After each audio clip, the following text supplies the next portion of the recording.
আপনি কিভাবে রাতারাতি বড়লোক হবেন এটা আমি জানি না, কিন্তু আপনি কিভাবে রাতারাতি গরিব হবেন এটা আমি জানি। একটা রোগ মানুষকে ধনে প্রাণে মারে, আপনার জমানো সমস্ত পুঁজিবাটটাকে শেষ করিয়ে দেয় এবং আপনি যে কাজের সঙ্গে যুক্ত কাজটাকে বন্ধ করিয়ে দেয়, যাতে আপনি মেন্টালি এবং ফিজিক্যালি অনেক বেশি দুর্বল হয়ে পড়েন। আপনার চাইলেও আর কিছু করার থাকে না।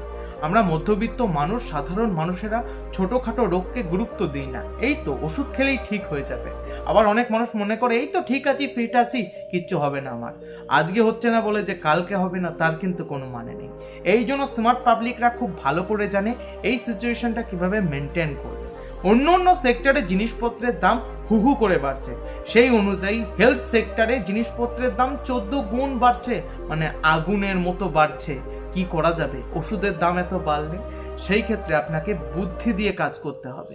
আপনাকে হেলথ ইন্স্যুরেন্স করতে হবে আপনার এবং আপনার পরিবারের সুরক্ষার জন্য, যাতে কোনো রোগ হলে বা কোনো সমস্যা হলে টাকা পয়সার দিকে ভাবতে না হয়, চিকিৎসাটা যেন থেমে না থাকে।